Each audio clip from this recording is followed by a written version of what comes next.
그런 이완용이 1926년 2월 12일에 죽습니다. 그때 모든 신문, 담벼락, 그러니까 욕으로 도배를 당했대요. 그러니까 전국이 이제 이완용 욕으로 이제 도배를 했답니다. 그런데 나이를 먹는다고 다 어르신은 아닌 것 같아요. 쌍욕 먹어도 싼 도구 베이비들이 오늘의 주제입니다. 가칭 21세기 이완용은 누구인가? 제일 먼저 그런 이제 전국적으로 유명한 뉴스를 탔던 그런 흔히 얘기해서 나이 많은 사람 중에 또라이. 그래서 자기는 억울하다는 이유로 남대문에 불을 지릅니다. 잘못됐죠, 방법이. 그러니까 이 대한민국 입장에서는 진짜 천인공노할 구분하기는 힘들고. 그런데 더 웃긴 건 이놈이 문화재 방화가 처음이 아니었습니다. 500년의 역사가 담겨있는 그것도 대한민국 국보 1호를 불을 질러서 전소가 됐잖아요. 다 무너졌거든요. 근데 10년밖에 안 산다. 이거는 사실 우리나라 법이 잘못됐다고 저는 강력하게 생각을 합니다. 그래서 이런 같은 놈이 있었다. 이런 놈도 사실 이완용인 거예요. 다락방에 오신 걸 환영합니다. 안녕하세요. 반갑습니다. 오늘 벚꽃 구경하셨어요? 같이 했잖아요. 그렇죠. 너무 예뻤지요. 대보천인가? 야, 예전에 어렸을 때 몰랐는데 막 꽃잎이 떨어지는 그 순간 거기에 지나가니까 마치 영화 속의 주인공이 되는 것 같은 그런. 맞아요. 자, 오늘의 주제는 이완용 아시죠? 그럼요. 매국노의 끝판왕, 매국노의 대명사. 유재석을 몰라도 이완용은 알고 있는. 그렇죠. 이완용이 나도 이 팩트를 보고 깜짝 놀랐는데 이완용은 일본말을 전혀 할 줄 몰랐다고 합니다. 이완용이 처음에 되게 이제 똑똑한 사람이어서 이완용 어릴 때 고종이 되게 애지중지하는 그런 인물이었대요. 신뢰를 했구나. 신뢰를 하고. 그래서 이제 뭐 시험 쳐서 걸려가지고 영어를 배우러 뭐 미국에도 가고. 그래서 원래는 1888년 미국 공사관의 서기관이었대요. 당연히 친미파였겠죠. 그런데 1904년 러일 전쟁에서 일본이 이기고 그러면서 가스라테프트 밀약이라는 걸 합니다. 미국과 일본이. 그러니까 미국이 조선에서 손을 떼겠다. 이 밀약을 맺으면서 이완용은 일본으로 갈아탑니다. 처세술에 등했구나. 그렇죠. 일본어를 전혀 못했다고 하거든요. 그런데 이토 히로부미와 어떻게 그럼 대화를 했느냐. 통역사를 대동을 해서 이토 히로부미는 일본말로 짓거리면 일본말하고 미국말을 할 줄 아는 통역사가 영어로 번역을 해주면 이제 알아듣고 다시 이제 영어로. 그러니까 이 말은 통역사는 한국 사람이 아니라는 소리지. 나중에라도 배우지 않았을까요? 거기까지는 잘 모르겠어요. 근데 이토 히로부미하고 독대를 하면서도 뭐 통역사를 대동했을 정도면 어떻게 보면 한국말을 전혀 안 썼겠지. 그 이제 아예 갈아탔으니까. 알면서도 일부러 안 썼겠지. 그렇지, 그렇겠지. 그래서 일부러 일본말을 쓰지 못하니 영어로 하는 걸 보여주면서 뭔가 차별화를 뒀겠지. 일반 조선 사람들하고. 그런 이완용이 1926년 2월 12일에 죽습니다. 그때 모든 신문, 담벼락, 그러니까 욕으로 도배를 당했대요. 그러니까 전국이 이제 이완용 욕으로 이제 도배를 했답니다. 그럴 만도 하지. 보통 우리나라가 그런 게 있잖아요. 그러니까 동방예의지국이고 어른한테 존경하고 뭐 이렇게. 그래서 보통 이제 나이 든 사람을 어르신이라고 하잖아요. 그래서 웬만하면 어르신들 존경을 하고. 그런데 나이를 먹는다고 다 어르신은 아닌 것 같아요. 쌍욕 먹어도 싼 도구 베이비들이 오늘의 주제입니다. 가칭 21세기 이완용은 누구인가? 아하. 제일 먼저 그런 이제 전국적으로 유명한 뉴스를 탔던 그런 흔히 얘기해서 나이 많은 사람 중에 또라이. 조두순? 그렇죠. 조두순. 최근에 조두순이 집에서 벗어나면 안 되는데 벗어나고 나이 먹어도 이제 또라이. 그러니까 사람이 어떻게 저렴한 거예요. 인간이 가장 기본적인 예의에 대한 어떤 뭐 반성 뭐 이런 걸 떠나서 가장 기본적인 예의와 미안함을 모르는 그런. 맞아요. 무서워요. 세상이. 최종기라고 있습니다. 최종기. 지금 살았는지 죽은지 모르겠는데 이 최종기는 최종기 말고 채입니다. 채 끝할 때 채. 2008년 2월 10일 날 우리나라 국보 1호인 남대문에 불을 쏴지르. 대한민국의 상징 숭례문이 시뻘건 화염에 휩싸였습니다. 토지보상금에 불만을 품은 70대 남성이 홧김에 저지른 방화였습니다. 이놈이 최종기입니다. 이거는 어른이라고 얘기하기도 정말 부끄럽고. 맞아요. 나이를 먹어도 이런 이완용 같은 새끼가 있는 겁니다. 그러니까 이 새끼는 당시에 철학관을 운영을 했어요. 이 최종기는 자신이 가진 땅이 택지 개발이 되는데 토지 보상에 불만을 가지게 됩니다. 그러니까 유사 이래로 한국이 생긴 이래로 토지 보상에 만족한 사람은 거의 한 명도 없어요. 그렇죠. 더 많이 받고 싶어야 하니까요. 그렇죠. 그래서 이제 뭐 보상하는 사람과 보상받는 사람들의 끊임없는 싸움이 있는데 그렇다 그렇다고 해서 해도 되는 게 있고 하면 안 되는 게 있는데 5,000년의 역사, 그러니까 뭐 다른 걸 좀 줄이더라도 조선의 역사 500년 동안 서 있었던 그런 이제 조상으로부터 물려받아서 우리 후손들에게 물려줘야 되는, 우리 게 아니에요. 그런 걸 불을 싸질렀다. 그 새끼는 지 인생, 그러니까 한 사람의 과거와 미래 그리고 지 인생 전체, 그 다시 태어나면 그 인생까지 다 합쳐도 사실은 보상할 수 없는. 그렇죠. 그때 어떻게 됐었죠? 좀 살았죠. 징역을 살고. 그래서 자기는 억울하다는 이유로 남대문에 불을 지릅니다. 잘못됐죠, 방법이. 그러니까 이 대한민국 입장에서는 진짜 천인공노할, 구분하기는 힘들고. 그런데 더 웃긴 건 이놈이 문화재 방화가 처음이 아니었습니다. 원래 종묘에 2006년에 2005년에 화재가 났습니다. 어머. 방화 사건. 아, 맞아. 2006년 4월 26일에 창경궁에 불을 지릅니다.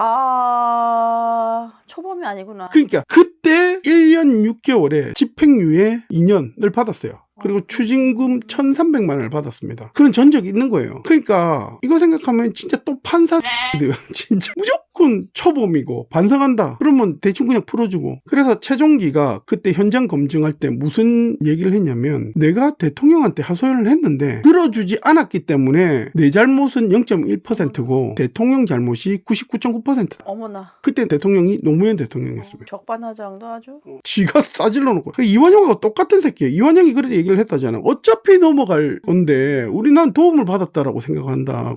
그런 소리를 했잖아요, 이완영이. 그래서 1심에서 남대문에 불을 지른 거 가지고 1심에서 10년을 선고받았는데 형이 과하다고 항소했습니다. 와, 네.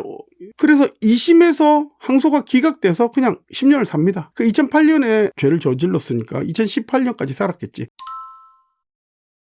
사실 500년의 역사가 담겨있는 그것도 대한민국 국보 1호를 불을 질러서 전소가 됐잖아요. 다 무너졌거든요. 근데 10년밖에 안 산다. 이거는 사실 우리나라 법이 잘못됐다라고 저는 강력하게 생각을 합니다. 그래서 이런 같은 놈이 있었다. 이런 놈도 사실 이완용인 거예요. 그리고 또 이 사건을 통해서 또 쓰레기 같은 이완용이 다시 생깁니다. 이 공사를 진행했던 신흥수 대목장이라는 가 있습니다. 그러니까 이놈은 그것도 목재 관련 무형문화재였어요. 숭례문 복원 과정에서 문화재청이 이제 앞으로도 또 이제 500년을 더 이제 예상을 하고 만드니까 되게 좋은 재료와 돈과 뭐 재료를 아끼지 않고 만들려고 노력했을 거 아니에요. 정말 좋은 목재 금강송 내주, 이 6천만 원 상당의 이 금강송을 빼돌립니다. 그것도 무형문화재라는 사람이. 그래도 어떻게 했을까요? 이 끝이 아니에요. 이 양반은 더군다나 이 복원 공사에 참여하기 위해서 문화재 수리 기술사 자격증까지 불법으로 빌렸습니다.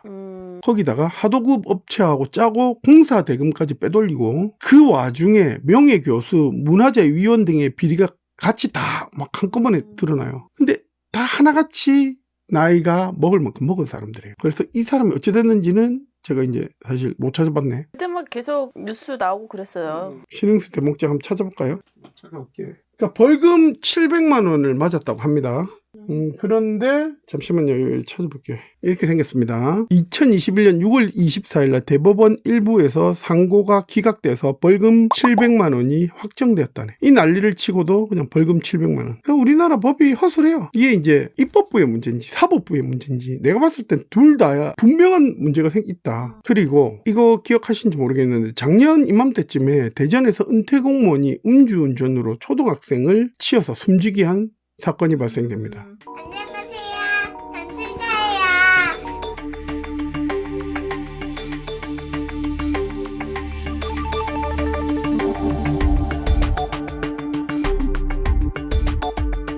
죄송합니다. 갑자기 좌회전. 심정이 어떠신가요?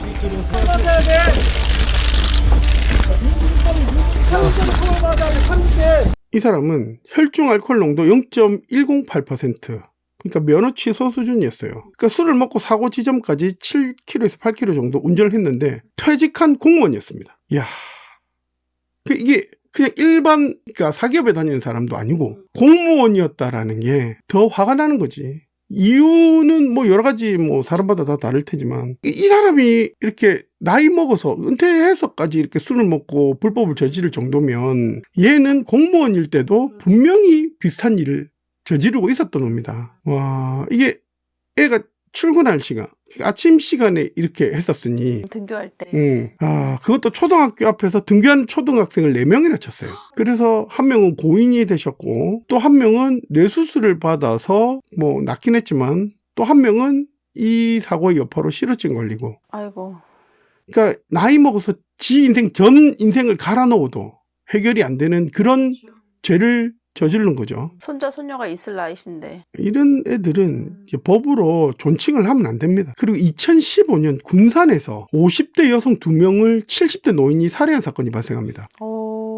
이 피해자는 지하에서 술집을 운영하는 여자 사장이랑 그 여자 사장 친구인데 이 노인은 나를 멀리하고 무시한다는 이유로 어머. 이 둘을 죽였다고 합니다. 그러니까 이제 이 술집에 놀러 갔겠지. 이 사장은 손님들한테 친한 척 해줬는데 이 새끼가 착각을 하는 거지. 나이 70 먹고 20살 가까이 차이가 나는데도 그러니까 이건 사랑이다. 그러다가 너무 치근대니까 좀 약간 멀리 하려고 하다 보니까 이 새끼가 살인을 한 거죠. 또 이런 일도 있었어요. 2007년 보성 어부 살인 사건이 발생했습니다. 당시 어부 오모 씨가 있었는데 전라남도 보성으로 여행을 온 젊은이들을 속여서 자신의 배를 태운 뒤 여성에게 성추행을 시도하다가 바다에 둘 다 빠뜨려 죽였습니다. 그래서 이 사건을 포함해서 무고한 젊은이를 4명이나 죽였어요.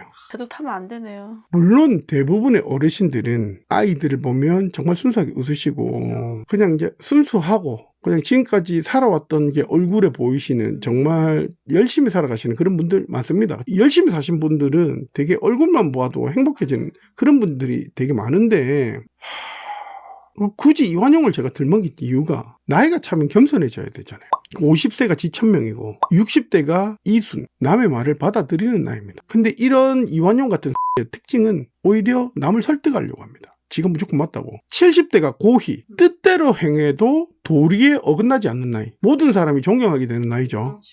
그런데 어제도 내가 큰 마트에 갔는데 직원이 20대 젊은 애였어요. 그게 열심히 일하는 애거든요. 그게 정직원이에요. 그런데 2리터짜리 생수 6개를 사고 어떤 할아버지 할머니가 부부인 것 같은데 배달 안 해준다고 노발대발 소리를 지르는 거야. 그러면서 난 지금까지 다 배달을 받았는데 너희는 왜 배달을 안 해주느냐. 그러니까 우리 지점 방침이고 이건 안 되고 지금 그리고 직원이 저 혼자밖에 없으니까 안 됩니다라고 얘기를 했는데도 막무가내인 거야. 그건 난 모르겠고 배달해라. 그러니까 그 옆에 있는 할머니가 뭐라고 얘기하냐면 배가 불렀는갑지. 여기 말고 다른 데 살 때도 있으니까 갑시다. 그런데도 안 가고 들어서 옥신각신 하는 거야. 그 사람 많은 데서. 난처했겠어요, 직원분이. 그런데 얼굴이 꼿꼿하게 서가 되게 당당하게 이거는 자기가 부끄러워하는 행동을 하는 거를 자기 스스로는 모르고 있는 거예요. 그래서 제가 이제 그 20대를 도닥여 줬거든요. 어쩔 수 없어. 그러니까 요청을 할 수는 있지. 해달라고. 근데 만일에 방침이고 이래저래 돼서 안 됩니다라고 하면 그래 그런 방법이 없을까? 없으면 어쩔 수 없구나. 내 미안한데 다음에 살게. 라고 넘어가야 되는데 속으로 무슨 생각을 하든 간에 그러니까 나이를 그런 행동들을 하는 거지. 동네에 흔히 있는 사람들이라는 거야. 그래서 자기 나이에 맞는 행동을 하지 못하면 누구나 이완용이 될 수 있다. 나라 팔아먹은 이완용, 국보에 불지른 이완용, 나라에게 사기친 이완용, 큰 죄를 지은 이완용이 있고 작은 죄를 지은 이완용이 있다. 며칠 전에 내가 동네 뒷산에 올라갔어요. 네, 아침에 운동하시죠? 아침마다 운동을 하는데 그러니까 정상으로 올라가는데 되게 힘든 와중에 이제 정상을 쳐다보고 있으니까 머리가 하얀 백발의 할아버지가 되게 멋있게 서 있더라고요. 검은색 운동화를 신고 검은색 운동복을 신고 아침 일찍부터 머리는 하얗게 뭐 염색 없이 꼿꼿하게. 그래서 내가 어떤 느낌을 받았냐면 마치 상군처럼 멋지게 산 정상에서 서 있는데 자세히 보니까 담배를 빼꼼 쳐 피고 있더라고요. 그리고 담배 꽁초를 제대로 끄지도 않고 텅 하고 튕겨서 불도 안 끄고 던지면 그런 는 미친 예요. 가뜩이나 문자 요즘에 많이 온다면서. 그렇죠. 산불 조심하라고 이제 하도 건조해서 많이 오는데 불 나면 큰일 나는데. 이런 것도 따지고 보면 이완용이다. 나이 먹고 나이 값이라고 하죠. 못하면 다 이완용이다. 근데 사실 나는 이 할아버지 보고 욕지거리 하려고 했는데 한마디도 못했어요. 그러니까 이런 놈이랑 이제 싸우면 적어도 법은 내 편 안 들어줍니다. 구설수입니다. 근데 누가 먼저 때렸냐? 누가 먼저 욕했냐? 그 할아버지는 또 벌을 받게 돼 있어요. 인생이 그래요. 그래서 내가 봤을 때는 완전 나쁜 이완용이 있고 그냥 좀 덜 나쁜 이완용만 있을 뿐이지 법 만드는 것들도 전부 다 이완용이다. 그러니까 누가 그런 말을 했어요. 선거는 최선이 아니라 차악을 뽑는 거다. 그러니까 이런 걸 누가 만들었을까를 생각해 봤어. 결국은 정치하는 것들이 만드는 겁니다. 그러니까 정치가 상향 평준화가 되어야 되는데 하향 평준화가 되어 있습니다. 여당이든 야당이든 내가 봤을 때 똑같아요. 국민들 속이려고 정치하는 것들이 그래도 자기가 당선되려고 만든 말이 최선이 아니라 차악을 뽑는 거다. 저는 그렇게 생각을 합니다. 이런 걸 맞다 인정하면 정치는 더 쓰레기가 되는 겁니다. 우리나라에 이완용이 더 너무 많다. 씁쓸합니다. 좋아요와 구독 부탁드립니다. 끝. 나이 값을 하는 어른이 됩시다. 저도 열심히 나이 값을 하겠습니다.